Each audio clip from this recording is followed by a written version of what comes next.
Hello guys. तर आजच्या लेक्चरपासून आपण जो तुमचा टीवायचा नवीन सब्जेक्ट आहे, ओके, जो ऑपरेशन रिसर्च जो सब्जेक्ट आहे, त्या सब्जेक्टला आपण आजपासून स्टार्ट करणार आहोत. Okay, so one by one आपल्याला टोटल या सब्जेक्टमध्ये टोटल 5 युनिट्स आहेत. ओके, 5 युनिट्समध्ये तुम्हाला फर्स्ट युनिट आहे LPPचा, त्याच्यानंतर सेकंड युनिट आहे असाइनमेंट ट्रान्सपोर्टेशन प्रॉब्लेम येईल, त्याच्यानंतर नेटवर्किंगचा पार्ट चालू होईल, decision making theory, game theory, असे तुम्हाला जे पुढचे युनिट्स आहेत ते याच्यामध्ये असतील. सो आपण वन बाय वन जे चॅप्टर्स आहेत ते आपण बघूया. आपला जो फर्स्ट चॅप्टर आहे ऑपरेशन रिसर्च या सब्जेक्टमध्ये, तो आहे LPP, linear programming problems. Okay, आजच्या लेक्चरला आपण आपला जो फर्स्ट टॉपिक आहे त्या फर्स्ट टॉपिकवर थोडंसं डिस्कशन करणार आहोत आणि त्याच्यामधले जे फॉर्म्युलेशनचे जे प्रॉब्लेम्स आहेत टोटल ते बघणार आहोत. सर्वात फर्स्ट LPP हा जो पार्ट आहे किंवा LPP म्हणजे काय असतं हे इम्पॉर्टंट आहे समजून घेणं. ओके, सो मी तुम्हाला फर्स्ट सांगतो LPP म्हणजे काय असतं. LPP चा फुल फॉर्म होतो लिनियर प्रोग्रामिंग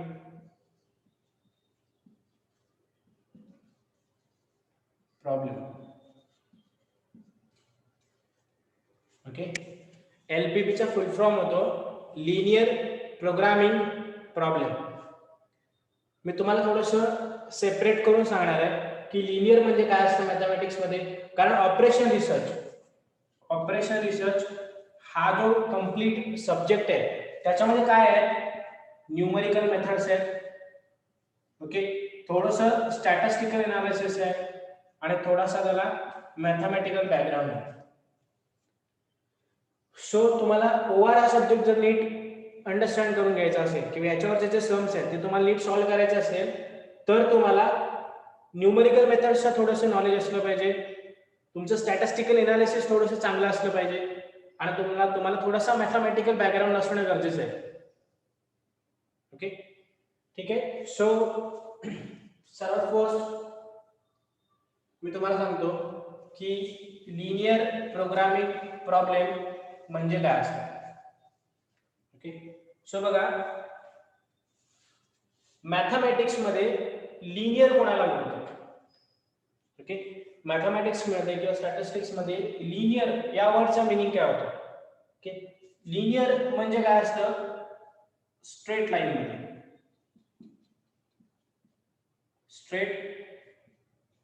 मध्ये असणाऱ्या गोष्टी त्याला आपण काय म्हणतो, लिनियर म्हणतो मॅथमॅटिक्स मध्ये.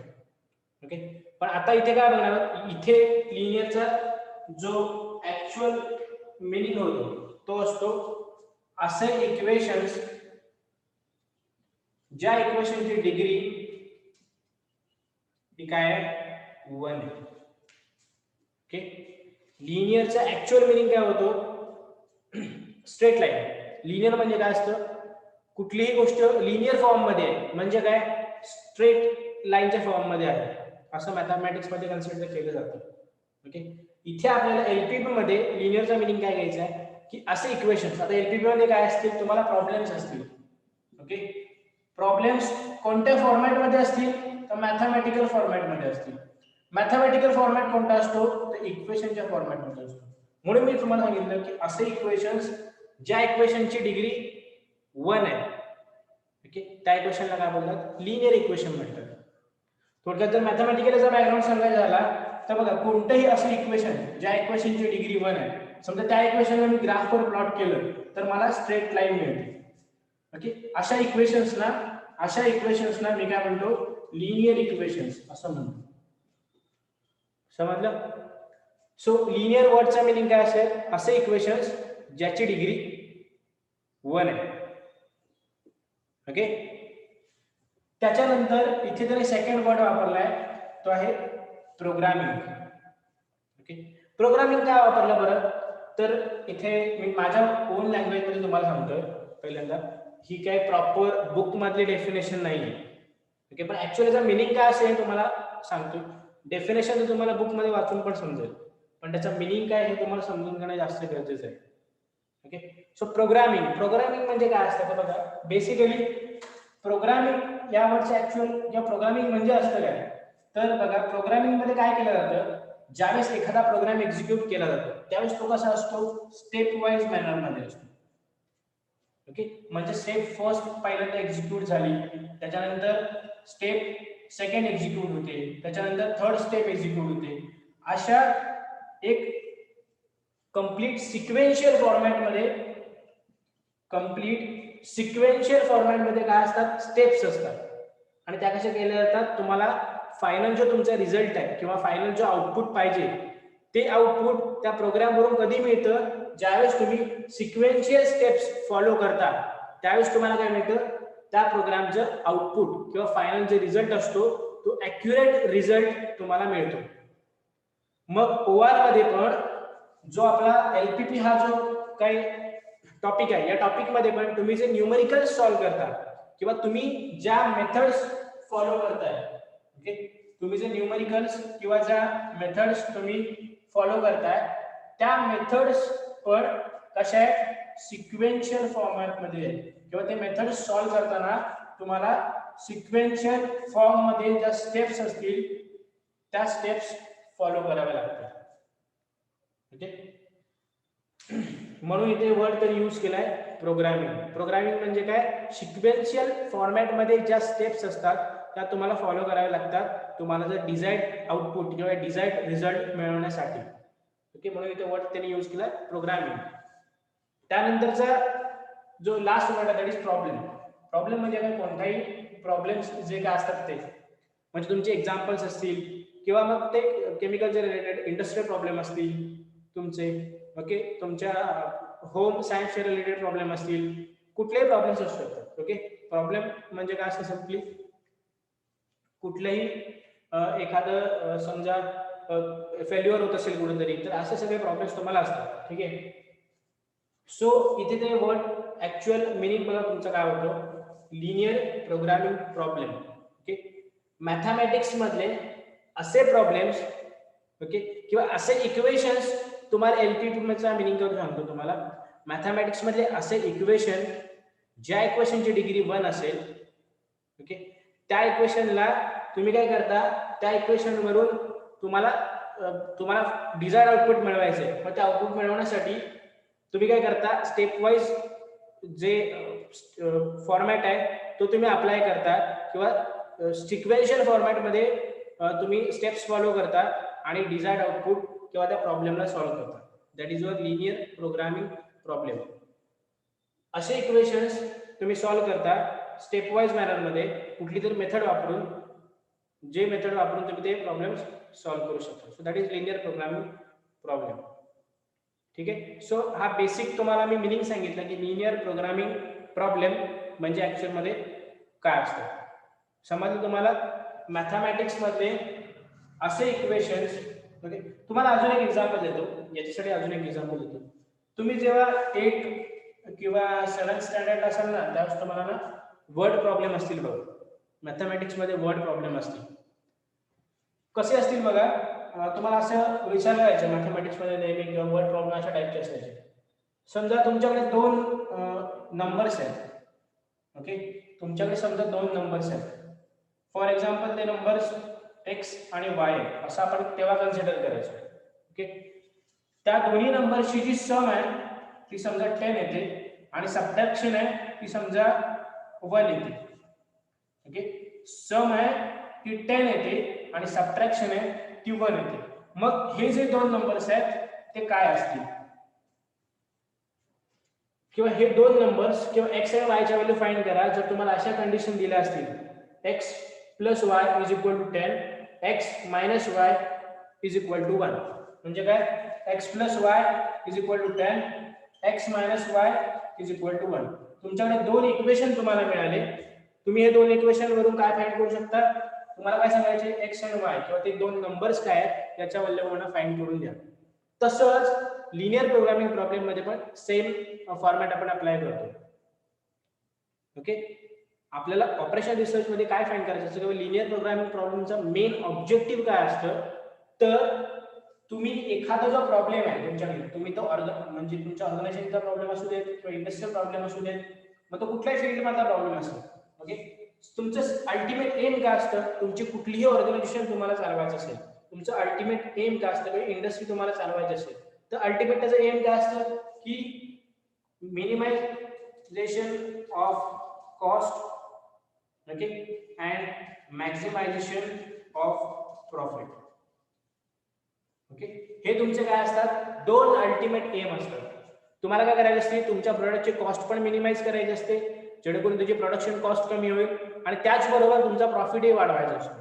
तर एलपीपी मध्ये तुम्ही जे प्रॉब्लेम सॉल्व्ह करणार आहात त्याच्यामध्ये पण अल्टिमेट एम्स तुमचे जे ऑब्जेक्टिव्ह हेच असतील. काय असेल, तर कॉस्ट मिनिमाइज करणं, ओके,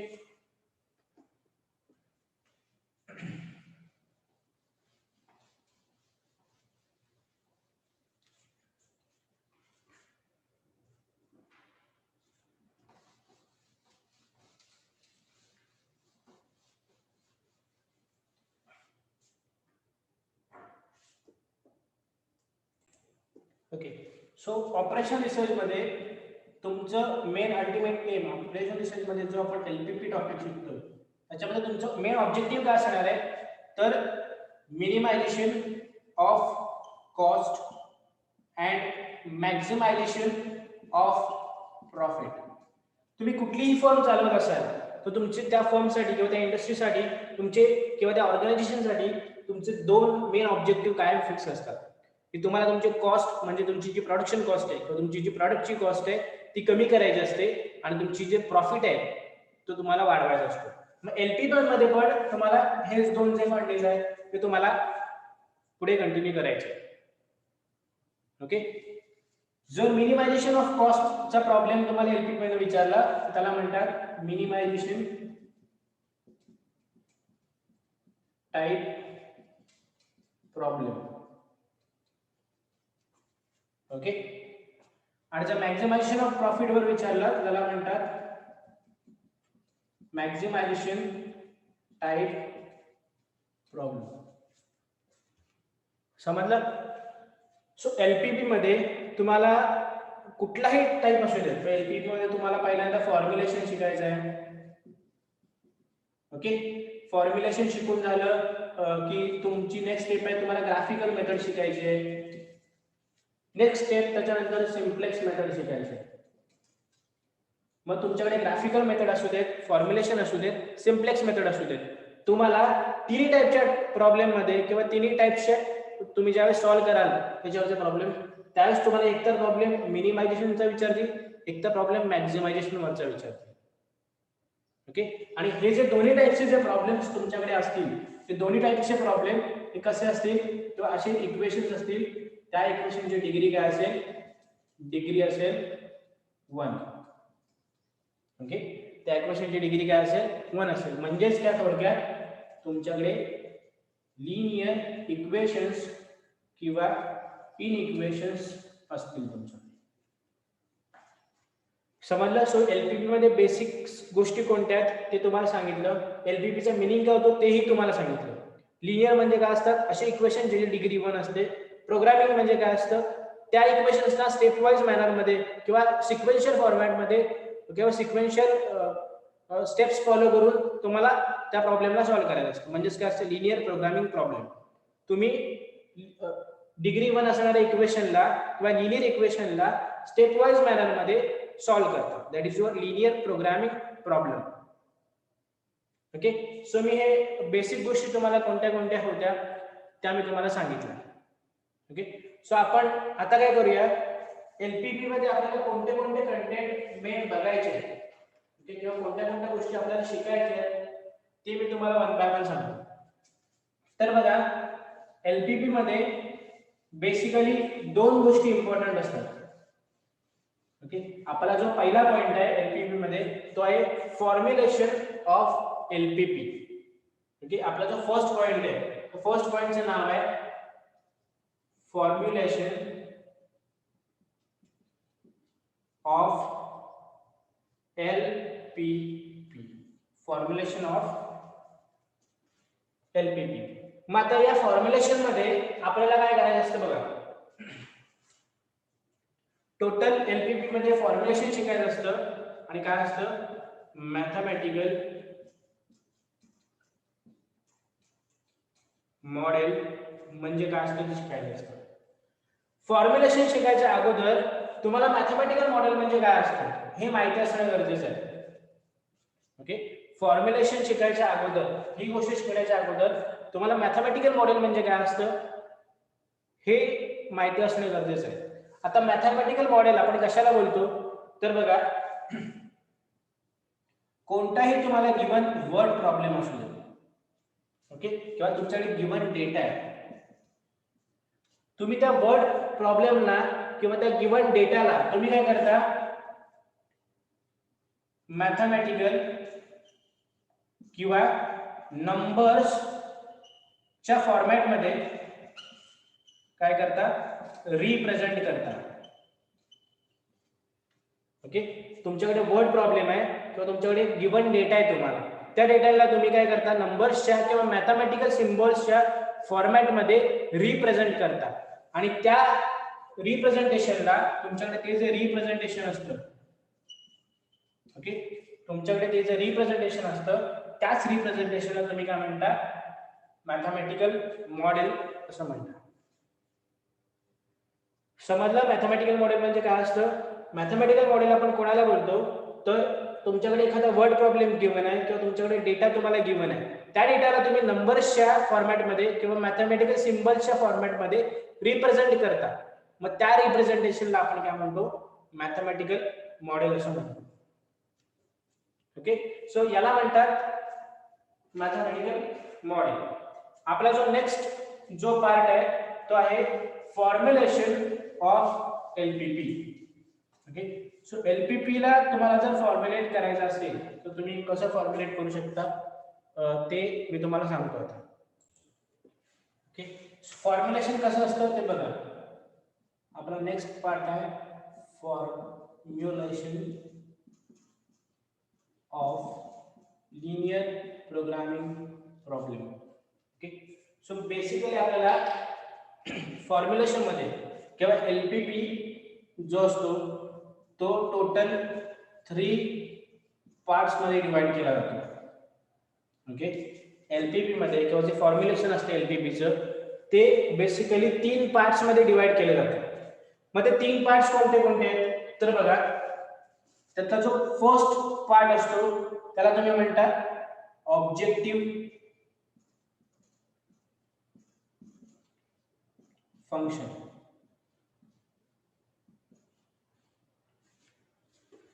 त्यातला जो फर्स्ट पार्ट असतो त्याला तुम्ही म्हणता ऑब्जेक्टिव्ह फंक्शन. त्यातला जो सेकंड पार्ट असतो त्या सेकंड पार्टला तुम्ही म्हणता सब्जेक्ट टू कंडिशन, किंवा त्याला अजून एक दुसरं नाव आहे, त्याला तुम्ही काय म्हणता, कॉन्स्ट्रेंट म्हणता. कॉन्स्ट्रेंट.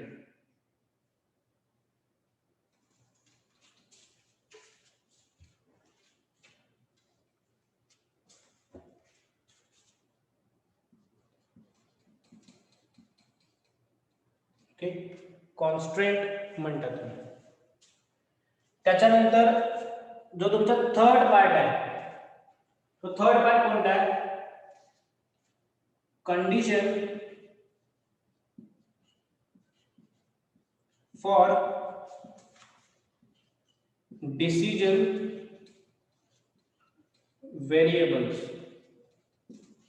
त्यालाच तुम्ही काय म्हणता, non negativity constraint. Okay, non negativity constraints. समजलं. ते एलपीपी मध्ये ज्यावेळेस तुम्ही फॉर्म्युलेट करता, आपला पहिला पॉइंट आहे formulation of LPP.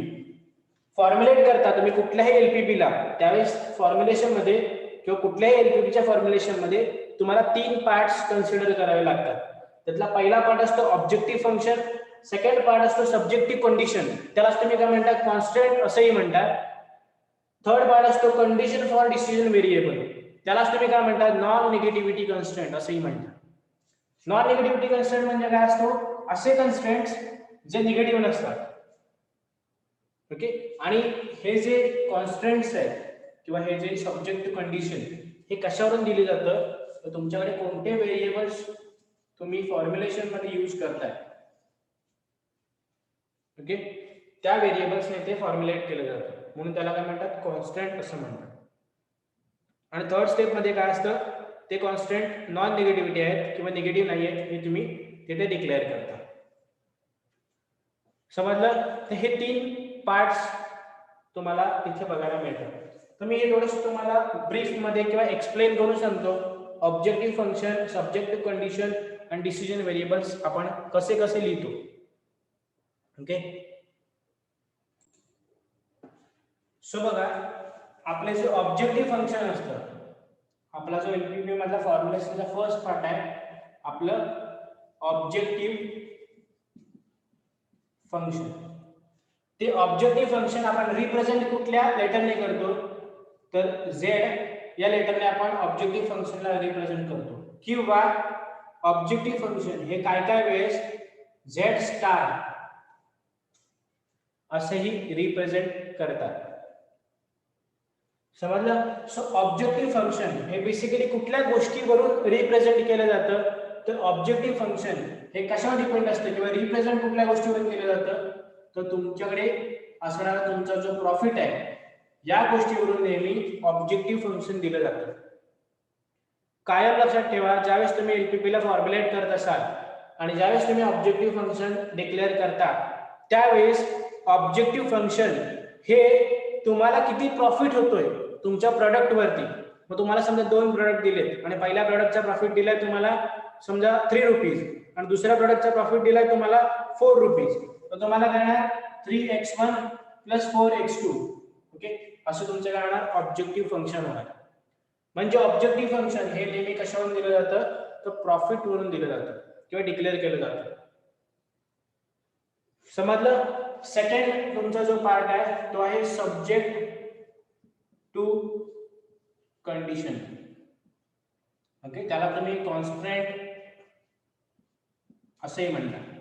Okay, so आता ह्या ज्या गोष्टी आहेत ह्याच्यामध्ये तुम्ही काय वापरता, की तुम्ही काय करता व्हेरिएबल्सना यूज करता. जे व्हेरिएबल्स तुम्ही ऑब्जेक्टिव्ह फंक्शन मध्ये डिक्लेअर केलेले असतात. ओके, आता तुम्हाला काय असतं, वर्ड प्रॉब्लेम गिव्हन असतो, त्या वर्ड प्रॉब्लेमला तुम्ही फॉर्म्युलेट करत असता, म्हणजे काय मॅथमॅटिकल मॉडेल त्याचं बनवत असता.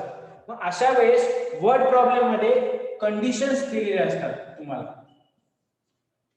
ओके, त्या कंडिशन्सला तुम्ही काय करता सेकंड स्टेप मध्ये डिक्लेअर करता, किंवा त्या कंडिशन्सना ते जे वर्ड प्रॉब्लेम मध्ये ज्या कंडिशन्स होत्या त्या कंडिशन्सना तुम्ही काय करता व्हेरिएबल्सचा यूज करून मॅथमॅटिकल फॉर्म मध्ये डिक्लेअर करता. समजलं? त्या कंडिशन्सना तुम्ही व्हेरिएबलचा यूज करून मॅथमॅटिकल फॉर्म मध्ये डिक्लेअर करता किंवा लिहिता. त्यालाच काय म्हणतात सब्जेक्ट टू कंडिशन, म्हणजेच काय म्हणतात कॉन्स्टंट असं म्हणतात. समजलं? तुमचा जो पॉइंट होता तो होता डिसिजन व्हेरिएबल्स.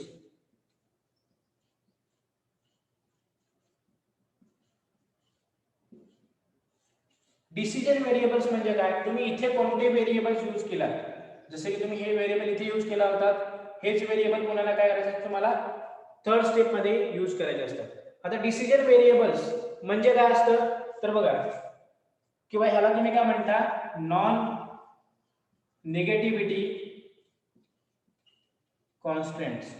ओके, मग ते कशाच्या बेसिसवर दिले जातात, तर कुठलीही प्रोसेस असेल, ओके, किंवा तुमचं कुठलंही प्रोडक्शन असेल किंवा कुठलेही प्रोडक्ट असेल, तर ती प्रोसेस कधीही किंवा तिची इफिशियन्सी असेल तर ती कधीही निगेटिव्ह मध्ये जात नाही. म्हणून ह्याला काय म्हणतात नॉन निगेटिव्हिटी कन्स्ट्रेंट असं म्हणतात. मी तुम्हाला एक्झाम्पल देतोय. समजा तुमच्याकडे इफिशियन्सी असेल, समजा तुमच्याकडे तुमच्या प्रोडक्टचे नंबर ऑफ प्रोडक्ट असतील तुमच्याकडे, असे तुम्हाला वेगळे वेगळे कंडिशन्स दिलेले असतात एक्झाम्पल मध्ये. मग इफिशियन्सी ही कधी 0 पेक्षा लेस असेल का, नसेल. तुमचे नंबर ऑफ प्रोडक्ट हे कधी 0 पेक्षा लेस होऊ शकतात का, नाही. नंबर ऑफ प्रोडक्ट 0 होऊ शकतात पण 0 पेक्षा लेस होऊ शकत नाही. समजलं? मग याचा मिनिंग काय होतो की डिसिजन व्हेरिएबल जे आहेत किंवा नॉन निगेटिव्हिटी कन्स्ट्रेंट म्हणजे काय असतात. समजा मी डिक्लेअर केले तिथे व्हेरिएबल x1 आणि x2. मग मी डिसिजन व्हेरिएबल्स मध्ये किंवा नॉन निगेटिव्हिटी कन्स्ट्रेंट कसे डिक्लेअर करेन. समजा माझ्याकडे मी ज्यावेळेस z किंवा ऑब्जेक्टिव्ह फंक्शन लिहिलं त्यावेळेस मी 2 व्हेरिएबल्स डिक्लेअर केले होते. समजा ते व्हेरिएबल्स आहेत x1 आणि x2. ओके, तेच x1 आणि x1 व्हेरिएबल्सचा यूज करून मी सब्जेक्ट टू कंडिशन म्हणजेच काय माझे जे कॉन्स्टंट आहेत तेही लिहिले. मग डिसिजन व्हेरिएबल्स मी कसे डिक्लेअर करेन तर माझ्याकडे जे मी व्हेरिएबल्स डिक्लेअर केले होते x1 आणि x2 हे काय आहेत, ग्रेटर आहेत किंवा इक्वल आहेत 0 पेक्षा. मी कसं डिक्लेअर करेन. समजा मी 2 व्हेरिएबल्स इथे कन्सिडर केलेले असते तर आणि ते जे कॉन्स्टंट मी दिले त्या कॉन्स्टंट मध्ये पण मी ते 2 व्हेरिएबल्स यूज केले तर मी डिसिजन व्हेरिएबल्स कसा लिहीन किंवा नॉन निगेटिव्हिटी कन्स्टंट मी कसे लिहू शकतो तर डिक्लेअर केलेले जे व्हेरिएबल्स आहेत ते 0च्या बरोबर असतील किंवा 0 पेक्षा कमी असतील असं नॉन निगेटिव्हिटी कन्स्ट्रेंट मी तिथे लिहू शकतो. ओके, हे लॉजिकल स्टेटमेंट असतात. नॉन निगेटिव्हिटी कंटेंट हे नेहमी लॉजिकल स्टेटमेंट असतात. समजलं? कुठलंही प्रोडक्शन असेल, कुठलीही प्रोडक्टची क्वांटिटी असेल, ओके, कुठल्याही प्रोडक्टची किंवा प्रोसेसची इफिशियन्सी असेल ती नेहमी कशी असते 0 पेक्षा कमी कधीच नसते. ती नेहमी काय असते 0 पेक्षा म्हणजे पॉझिटिव्ह असते.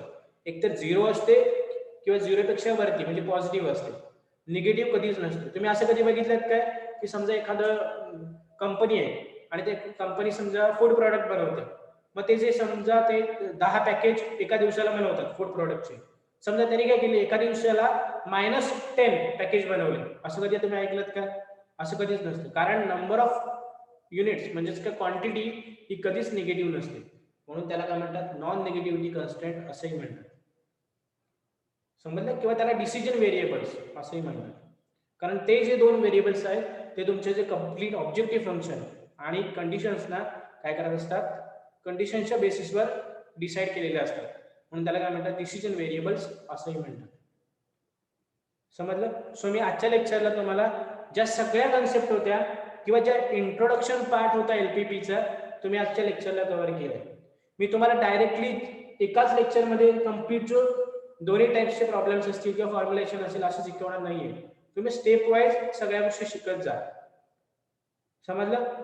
पहिल्यांदा मी तुम्हाला काय सांगितलं, एलपीपी म्हणजे काय असतं, लिनियर प्रोग्रामिंग प्रॉब्लेम. त्याच्यामध्ये पण लिनियर म्हणजे काय असतं, प्रोग्रामिंग म्हणजे काय असतं, प्रॉब्लेम म्हणजे काय असतं हे मी तुम्हाला एक्सप्लेन केलं. त्यानंतर तुम्हाला मी सांगितलं की मॅथमॅटिकल मॉडेल आपण कशाला म्हणतो. त्याच्यानंतर मॅथमॅटिकल मॉडेलच्या नंतर आपण फॉर्म्युलेशनवर आलो.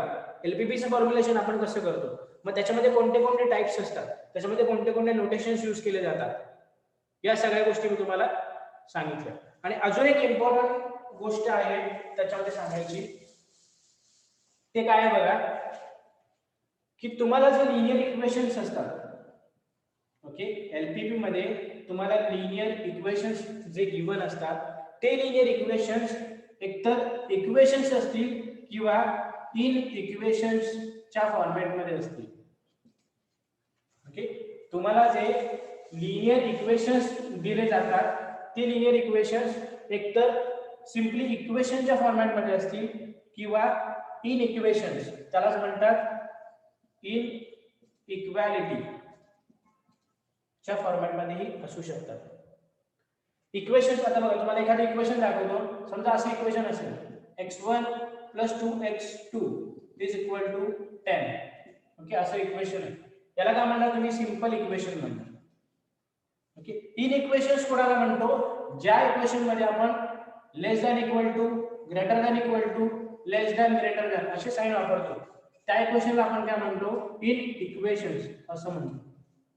लक्षात ठेवा तुम्ही फक्त, कारण मी तो वर्ड मगाशी यूज केला होता आणि त्याचं मीनिंग तुम्हाला मे बी माहित नसेल, पण मी तुम्हाला सांगून ठेवतो. इन इक्वेशन्स किंवा इन इक्वॅलिटी कोणाला म्हणतो, तर अशी इक्वेशन्स असतात. ओके, या टाइपच्या इक्वेशनला ज्याच्यामध्ये less than equal to, greater than equal to किंवा लेस दॅन ग्रेटर दॅन असे साइन यूज केले जातात, तर त्या इक्वेशन्सला तुम्ही काय म्हणता, इन इक्वेशन्स किंवा इन इक्वॅलिटी असं म्हणतात. आणि ज्या वेळेस तुम्ही ऑब्जेक्टिव्ह फंक्शन देता त्यावेळेस फक्त सिंपल इक्वेशन तुम्ही डिराइव्ह करता. ज्यावेळेस तुम्ही सब्जेक्ट टू कंडिशन ही जी तुम्ही स्टेप फॉलो करता, त्यावेळेस तुम्ही काय करता, तुमचे जे इक्वेशन्स आहेत त्यांना इनइक्वालिटीच्या फॉर्मॅटमध्ये लिहिता. ओके, इनइक्वालिटीच्या फॉर्मॅटमध्ये लिहितात आणि तुमचं जे फायनल डिसिजन व्हेरिएबल्स असतात तेही कसे असतात, इनइक्वालिटीच्या फॉर्मॅटमध्ये असतात. समजलं? ते हा सगळा कंप्लीट पार्ट होता एलपीपीचा. जर तुम्हाला याच्यामध्ये कोणताही डाऊट असेल, मी जे आजच्या लेक्चरला पॉइंट्स कव्हर केले त्याच्यामध्ये तुम्हाला जर कोणताही डाऊट असेल तर तुम्ही मला कधीही विचारा. समजलं? आता नेक्स्ट लेक्चरला आपण काय करणार आहोत, फॉर्म्युलेशन वरचे मी तुम्हाला 2 एक्झाम्पल सांगणार आहे. मग त्या 2 एक्झाम्पल मध्ये पहिलं एक्झाम्पल असेल मॅक्झिमायझेशनचं, म्हणजेच काय, तुम्हाला प्रॉफिटला मॅक्झिमाइज करायचं आहे. आणि सेकंड जे एक्झाम्पल असेल ते असेल मिनिमायझेशनचं, म्हणजेच काय, तुम्हाला कॉस्टला मिनिमाइज करायचं आहे. समजलं? सो याच्यामध्ये जर कुठला डाऊट राहिलेला असेल तुमच्याकडे तर तुम्ही मला तो विचारा. ओके, सो जेणेकरून तुम्हाला एलपीपी ला फॉर्म्युलेट करताना कोणतीही प्रॉब्लेम्स फेस करावे लागणार नाहीत. ठीक आहे, थँक्यू.